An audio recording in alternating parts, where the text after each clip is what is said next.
There is a reason alcoholic drinks have an age limit. For instance, it's 21 years old in the US and 18 here in the UK, and thus it is because ethanol, which is the toxic substance that's inside many alcoholic drinks, when you ingest alcoholic drinks, it goes down your digestive system, it will like pass into your bloodstream, and then pass very easily through the blood brain barrier because ethanol is quite a small chemical, and this means that it can have an effect on your brain, and that is essentially how you become drunk. But along with this, if you're under 18 and under like 21 or whatever the kind of age is where the generic age limit for alcoholic drinking is, if you're under that age, if you do this, then your brain growth is going to be severely hindered by the fact that you're drinking alcoholic drinks, because ethanol, as well as having effects on your liver and other parts of your body, it's really going to have a bad effect on your brain development, especially as a young child. And over a compounding period of time, while you may not think that one or two drinks is going to have too much of an impact, even just once or twice a month, over time, over like 5, 6 years when you're under 18, is going to have a massive impact on how much your brain was actually able to grow and fulfill its potential in the end.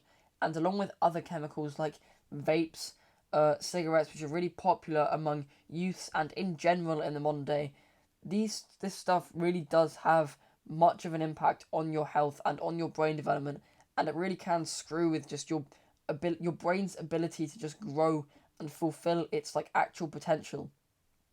But many people think that brain growth is exactly the same as brain development.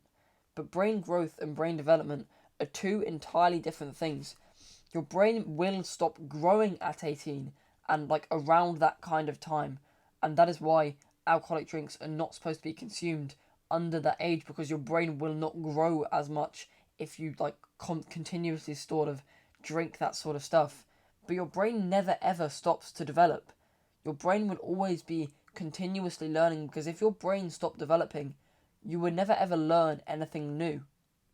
And so you probably heard of the statistic where 50% of people who leave high school, they graduate, they drop out of high school or whatever, they never ever pick up a book again in their life. And that is an example of people thinking their brain stops developing at 18 and almost using it as an excuse to harm their brain, both through things like drugs, but also they're an excuse to not learn and develop their brain as much as they probably should have. Because you may have heard of the disease dementia and Alzheimer's, and one of the leading causes of this is the fact that people just decide to not learn again once they leave school. People's brains are incredibly healthy when they're in school, because despite the fact that it's not like the most useful thing for the real world, people are still learning, and it's a very useful thing for your brain health to learn new things. But many people don't learn new things once they're like over 18 and leave school and graduate. And this is why many people end up with things like Alzheimer's and dementia, among a plethora of other causes. Because while not learning new things is one causes, this is like a very complicated disease that's going to have many different risk factors and causes as well.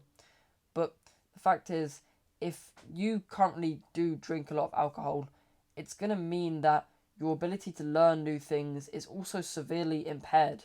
Even if you are an adult and are allowed to drink alcohol and your brain has grown to its maximum potential, still drinking alcohol is going to impair your ability to learn new things and remember them. I mean, when you have an alcoholic drink, you're going to remember a lot less from like the night out that you may have had, like compared to if you were just sober the entire time. And that's like kind of how it works. Ethanol is going to really screw with your brain and do things to it that you probably didn't really expect and understand. And this is going to mean that even if you do learn and you do still read books, it's going to have more of an impact on your like ability to remember them and then implement them in your life than you may think. So what is the solution to this? You can still do things like vaping and cigarettes and alcohol if you're over 18. If you're under 18, I really don't recommend doing that stuff whatsoever, because it's just really pointless, and you have so many bigger and better things that you should probably be focusing on and worrying about. But if you are over 18 and you do choose to do that kind of stuff, I highly recommend only doing it at social occasions. And social drinking is quite a normalised thing in society, but many people kind of transfer this to drinking on their own. and that's not something that's going to really ever be beneficial to you. And social drinking, while it's not like the healthiest thing, it can have its benefits in your ability to practice things like your social skills and your confidence and self-esteem and many more things. But if you don't really learn things much, you don't really read books, you don't really consider that an important thing in your life, despite the fact that it really is and really should probably be like higher up in your priority list, so to speak, then you just learn about something that's interesting to you that you may have not learnt about in school. For instance, sports. You can like read a book on going to the gym or like different kinds of sports and stuff, and like the scientific kind of aspects of how muscle is actually built and how sports effects on the body or whatever. Anything that interests you that's actually like somewhat educational and non-fiction is going to be such a beneficial thing that's really going to help you.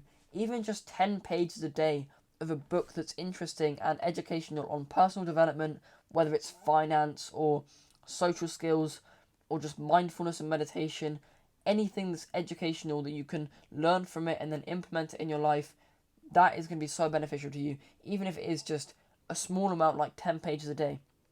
And you may think that nothing, like really, of that kind of genre really interests you. You don't really care about sport or that much. You don't really care about making money or social skills.